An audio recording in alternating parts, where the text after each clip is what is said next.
में पीछे रीढ़ की हड्डी है ना, रीढ़ की हड्डी के दोनों तरफ कमर के स्थान पर 9 से 10 इंच के इसका साइज होता है इनका, और आकार होता है, शेप इनकी होती है सेंट के बीज के आकार की, और इनके अंदर कई लाख छन्नियां होती हैं, और उन छन्नियों को कहते हैं, इस तरह से होती हैं, ऐसे नीचे से पूंछ से निकली होती है और इस तरह से कपनुमा, तो उसको कहते हैं बोमेन्स कैप्सूल। बोमेन एक साइंटिस्ट का नाम है।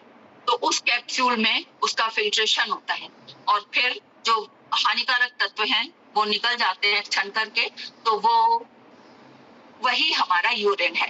वो किसके माध्यम से निकलेगा?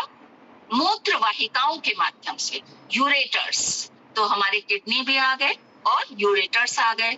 मलाशय, मूत्राशय, यूरिनरी ब्लैडर जो भरता ही रहता है, और मलाशय हमारा।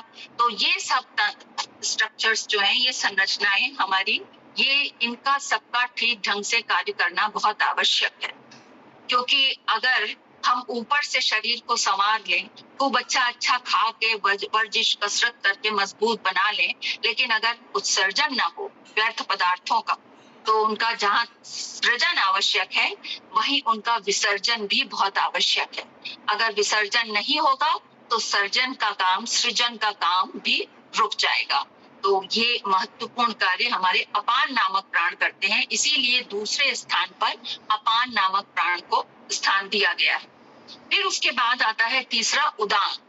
उदान कंठ से लेकर के सिर, शीर्ष पर्यंत, यानी तक, सिर तक।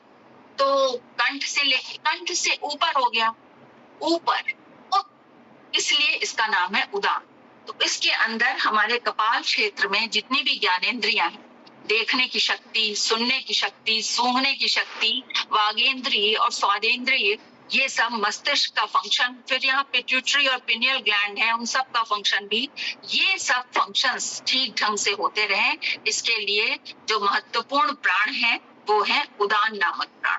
तो हमारे ये जो ज्ञानेंद्रियां हैं, ये सब स्वस्थ रहें, इसके लिए बहुत आवश्यक है हमारा उदान नामक प्राण ठीक से कार्य करता रहे। अब अगर कोई कहे कि प्राणायाम में हमारा शरीर का और तो सब सिस्टम ठीक है, बस नींद नहीं आती, तो उदान नामक प्राण कैसे ठीक से कार्य करेंगे जिससे नींद आने लग जाएगी? तो ऐसा नहीं होता। ऐसा हमारी धरती पर होता है कि हर कार्य के लिए अलग एक स्पेशलिस्ट होता है, लेकिन एक ही कार्य है, एक ही है रामबाण प्रक्रिया। उसी प्राणायाम के माध्यम से जो स्वामी जी ने बताया है 7 प्राणायाम का पैकेज, उससे हमारे 5 यानी 10 प्राण हमारे एक्टिव हो जाते हैं और वो सब कार्य करने लगते हैं। जैसे कि हमारे सामने रंजना जी उदाहरण है, इस स्थिति से कहां निकल कर के आ रही हैं। ये प्राणायाम का बहुत बड़ा कमाल, चमत्कार है ये। तो फिर उसके बाद चौथे प्राण है समान। समान, सब कुछ सम रहे, कहाँ? पाचन के स्थान पर। तो हमारे डाइजेस्टिव सिस्टम को जो कंट्रोल करते हैं समान नामक प्राण, तो ये हो गया हमारे हृदय से लेकर नाभि तक, कंठ से हृदय तक प्राण, और नाभि से मूलाधार तक अपान। तो हृदय और नाभि के बीच में जो जगह बची वो डाइजेस्टिव सिस्टम। तो उस पाचन तंत्र का ख्याल कौन रखता है, उसका पर्यवेक्षण, सुपरविजन कौन करता है? समान नामक प्राण। तो यहाँ पर कौन से अंग आएंगे? कोई बहुत आसान सी बात है, आमाशय, यकृत, पक्वाशय, जिसे कहते हैं पक्वाशय, यकृत, अग्न्याशय, स्प्लीन, प्लीहा, छोटी आंत, ये सब, बड़ी आंत, ये सब हमारे इधर आ जाते हैं। छोटी आंत, बड़ी आंत हमारी थोड़ा नीचे, और छोटी आंत ये हिस्सा हमारे नाभि के पीछे होता है, तो थोड़ा नीचे भी होता है, बिल्कुल एक लाइन ऑफ डिमार्केशन नहीं है। तो उस तरह से ये सब अंगों का सब क्रियान्वयन, इनका जो फंक्शन है सब ठीक ढंग से होता रहे, और अगर ये ठीक ढंग से होगा तो अग्न्याशय का फंक्शन ठीक है, डायबिटीज नहीं होगी। और अब हमारे एपिगैस्ट्रियम, आमाशय का सिस्टम ठीक है, फंक्शन ठीक कार्य कर रहा है, तो हमें अपच नहीं होगा, कब्ज नहीं होगा, गैस नहीं बनेगी। आईबीएस, आंतों का फंक्शन ठीक है, तो इंटेस्टाइनल बॉबल सिंड्रोम ये हमको नहीं होगा। तो इस तरह से हम शरीर में कहते हैं पेट ठीक तो सब ठीक, तो हम फिर स्वस्थ रहेंगे।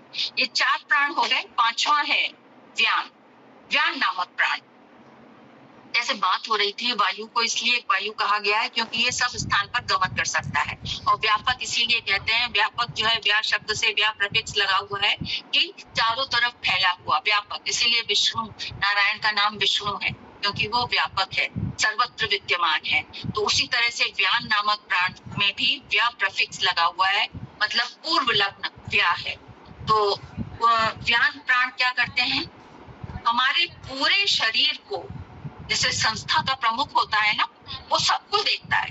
तब अलग अलग मुख्यमंत्री अलग अलग राज्य को देखते हैं, और सारे स्टेट्स को जो गवर्न करता है प्रधानमंत्री, वो सबकी रिपोर्ट्स उसके पास रहती हैं। तो उस तरह से वो प्रधानमंत्री वाला कार्य करता है व्यान नामक प्राण।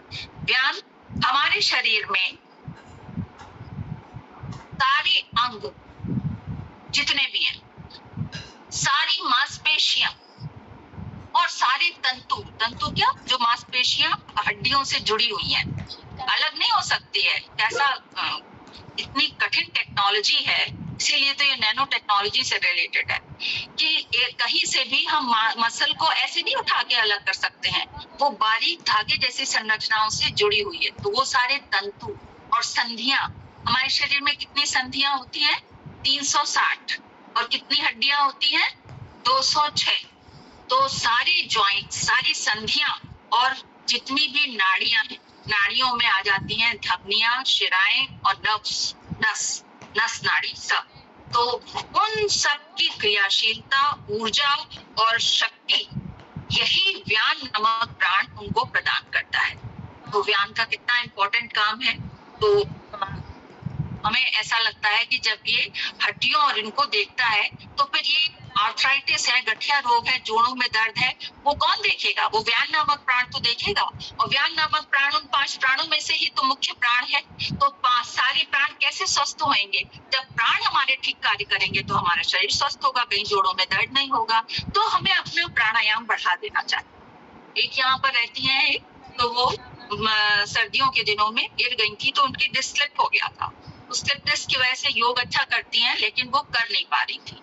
तो कुछ दिनों तो ऐसे उन्होंने दवाई इलाज करी, लेकिन उससे वो परमानेंट इलाज नहीं हुआ। फिर जहाँ योग होता है तो वो बराबर वाली बेंच में बैठ करके सिर्फ प्राणायाम करती थी, एक्सरसाइज तो कर नहीं सकती हैं, तो सिर्फ प्राणायाम करती थी। 1 घंटा कपालभाति, 1 घंटा अनुलोम विलोम और 15 मिनट भस्त्रिका, वो बस यही करती थी। और 2 महीने तक उन्होंने लगातार बिना नागा ये प्राणायाम किया है, और उनको बहुत आराम है। कह रही थी कि 90% आराम हो गया। तो हमारी, क्योंकि हमने प्राण को ऊर्जा प्रदान करी। जब हमारा बहुत ज्यादा बुढ़े हो जाएंगे ना, बहुत बुढ़े जब कहीं नहीं जा पाएंगे, तो हम लोग बस बैठ के प्राणायाम किया करेंगे, एक्सरसाइज तो कर ही नहीं पाएंगे। ये पैर घुमाओ और ये वक्रासन और मत्स्येंद्रासन और ये लगाओ, कुछ नहीं होएगा। हम बस बैठे बैठे प्राणायाम करते रहेंगे बस, और शरीर को स्वस्थ रखेंगे। अभी 103 साल की महिला को राष्ट्रपति ने पुरस्कार दिया था प्राणायाम के माध्यम से। कितना अच्छा लगा, कितने मतलब चलते रहती 103 साल में, इसमें आहार और प्राणायाम ही था सब कुछ। और देखिए महिला थी, जितनी भी योगी बहनें हैं वो तो पूरी एक्सरसाइज पैर घुमाने वाले भी कर देगी अगर करेंगे नियम से तो। ऐसे ही मनोबल बना रहना चाहिए। बिल्कुल बिल्कुल। रास्ते हमेशा खुले हैं करने वाले के लिए, चलने वाले के लिए। तो ये व्यान नामक प्राण हो गया। तो इस तरह से 5 मुख्य प्राण हो गए, देखिए, है ना, हमारे शरीर को कंट्रोल करते हैं। लेकिन इसके अतिरिक्त विधाता ने या प्रकृति ने या प्राण ने ही, ईश्वर ने हमारे शरीर में 5 उप प्राण भी दिए हैं। और वो उप प्राण कौन कौन से हैं, जो बहुत छोटी छोटी क्रियाओं से हमारे शरीर को आरोग्य प्रदान करते हैं। तो उनके नाम आप लिख लीजिएगा। सबसे पहले है उसमें नाग, नाग नाग स्नेक, नाग, कूर्म का कबूतर का, उसपे बड़े ऊ की मात्रा माँ और माँ के ऊपर रेफ लगाए, कूर्म। आस्था जी समझ में आ रहा? नाग, कूर्म, देवदत्त, देवदत्त, ट्रिकल, ट्रिकल का में री लगा हुआ है, का कबूतर का है, उसमें नीचे री लगा है, और का ल कल, ट्रिकल। मैं डाल दूंगी दीदी, PDF डाल दूंगी इसकी। अच्छा देंगे जी जी जी डाल दूंगी। जी जी। और 5वां उपप्राण है धनंजय। तो ये आप पीडीएफ डाल देंगे तो फिर कोई बात ही नहीं है। तो जो किस मुख्य प्राण से रिलेटेड है ये भी हम साथ में बताते जाएंगे। तो नाग नामक उपप्राण जो है उनका मुख्य प्राण है प्राण। प्राण से ये जुड़े हुए हैं और इनका स्थान कहाँ है? नाग नामक उपप्राण का नाभि से थोड़ा ऊपर, नाभि से थोड़ा ऊपर और हमारे मुख से हृदय तक। और इनका काम क्या है? डकार लेना या हिचकी लेना। अब देखिए इसके लिए एक हमने वो गरुड़ पुराण होता है, गरुड़ पुराण के अध्याय 15 का ये 39वां श्लोक है। हमने गरुड़ पुराण पढ़ा नहीं है, सुना है इसका हिंदी में, लेकिन ये हमको क्रोम में मिल गया तो उससे हमने ये श्लोक उतार लिया था। तो ये श्लोक है उद्गारे, इसमें 5 उपप्राण आ जाते हैं, उनका फंक्शन आ जाता है, उनके नाम आएंगे बीच बीच में। अच्छा, तो उद्गारे नाग आख्यातः, उद्गार माने डकार लेना, हिचकी लेना है ना, मुंह से तो ली जाती है। उद्गारे नाग आख्यातः पूर्व उन्मीलने, पूर्व उन्मीलने, उन्मीलन का अर्थ होता है आंख का खुलना या आंख छपकना। तो पूर्व नामक उपप्राण जो है पूर्व उन्मीलने स्मृतः। ठीक है, एक लाइन हो गई। दूसरी लाइन है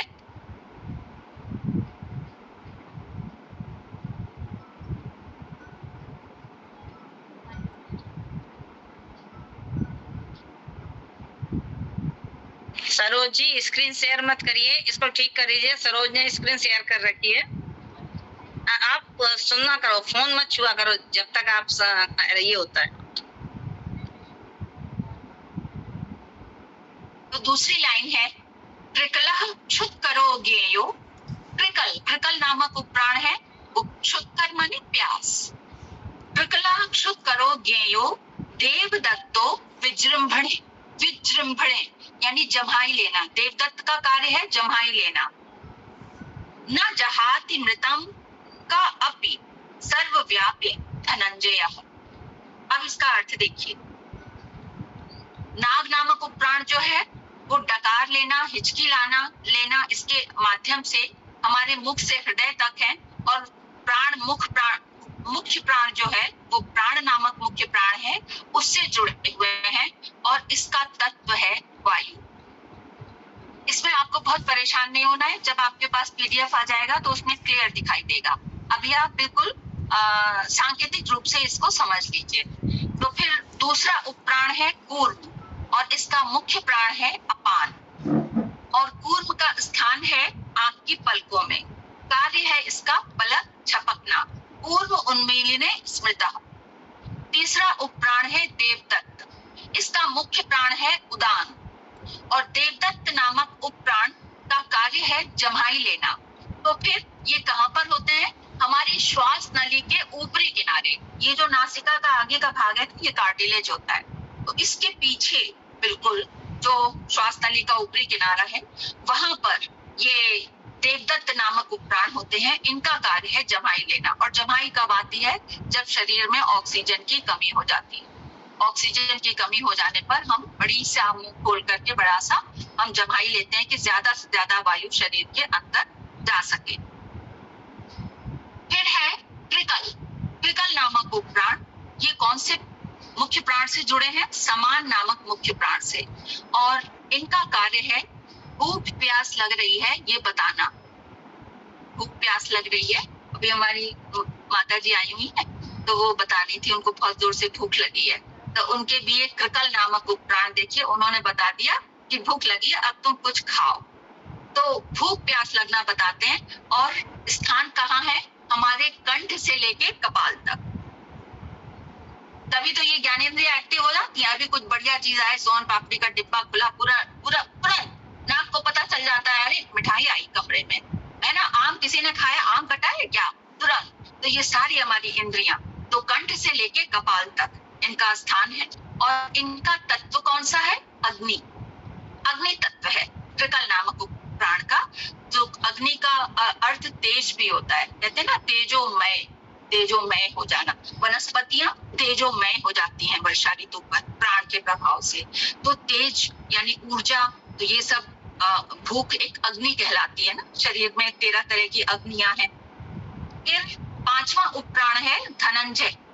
धनंजय इसका मुख्य प्राण है व्यान, और जब मृत्यु हो जाती है ना तो आखिर में जो प्राण शरीर में रह जाते हैं वो धनंजय नामक उपप्राण रह जाते हैं। और मृत्यु के पश्चात जो शरीर का सड़ने की प्रक्रिया प्रारंभ हो जाती है तो उससे शरीर फूल जाता है। इसीलिए इसका जो तत्व है जिससे ये कनेक्टेड है वो है जल तत्व।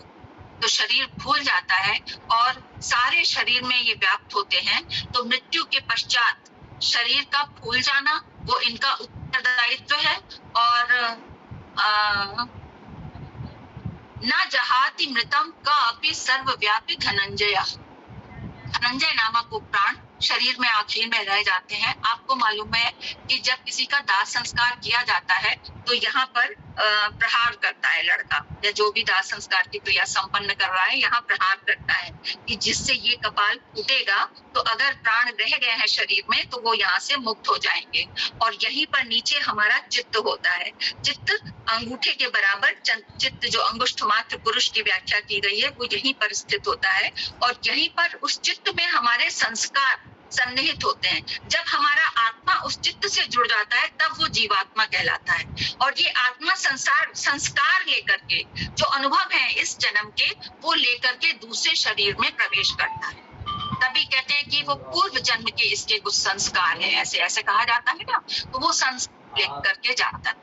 तो यहाँ पर प्रहार किया जाता है। ये जो कपाल क्रिया कहते हैं इसको, ये कपाल जब ये फट जाता है तो वो प्राण भी मुक्त हो जाते हैं। कहते हैं कि धनंजय नामक उपप्राण जो है वो आखिर में शरीर में रह जाते हैं। तो इसमें एक का मैंने आपको तत्व नहीं बताया है, मुख्य तत्व। देवदत्त नामक उपप्राण का मुख्य तत्व होता है आकाश। नाग का हो गया तत्व वायु, कूर्म का पृथ्वी, और देवदत्त का आकाश, ट्रिकल का अग्नि, और धनंजय का हो गया जल। तो इस तरह से ये हमारे 10 प्राण हो जाते हैं। कुल 5 मुख्य प्राण और 5 उप प्राण जो मिल करके हमारे शरीर को आरोग्य प्रदान करते हैं। सिर्फ जीवन का कार्य संपन्न करने के लिए नहीं, अपितु संसार में स्थित भोग और ऐश्वर्य को भोगने के लिए भी ये प्राण ही हमें सक्षम बनाते हैं। जैसे हम बड़ी पोस्ट पर हैं और हमें बहुत सारी पावर्स अधिकार मिले हुए हैं, उसका किस तरह से सदुपयोग करना है, सदुपयोग होना चाहिए ना। ये थोड़ी कि आप IAS बन गए, रिश्वत लेने लग गए तो बिल्कुल सब पढ़ा पढ़ाया एकदम मिट्टी में हो गया। तो उसका सदुपयोग कैसे हो जिसके प्राण पुष्ट होते हैं। इसीलिए स्वामी जी कहते हैं कि जो योगाभ्यास करता है ना उसकी चिंतन शैली भिन्न हो जाती है, वो सकारात्मक हो जाता है, वो जमीन से जुड़ जाता है। उसको ये पता चल जाता है कि जीवन का अर्थ वास्तव में है क्या, और फिर उससे अपराध नहीं हो सकता है। वो क्रोध पर नियंत्रण करना उसको आ जाता है। यही तो प्रत्याहार है, इंद्रियों पर नियंत्रण। तो ये सब योग से संभव होता है। और इस तरह से यहाँ पर मैं अब विराम करती हूँ अपने इस टॉपिक का कि ये प्राण थे। और कुछ भी अगर संशय है तो आप पूछ सकते हैं हमसे। और कल हम नैनो टेक्नोलॉजी लेकर के साथ में आपसे जुड़ेंगे और साथ में एक कोई और छोटा टॉपिक हम स्पर्श कर लेंगे। जी दीदी, किसी का कोई प्रश्न है? लेकिन वो इतने अच्छे से समझाया था दीदी, प्रश्न तो नहीं हो सकता।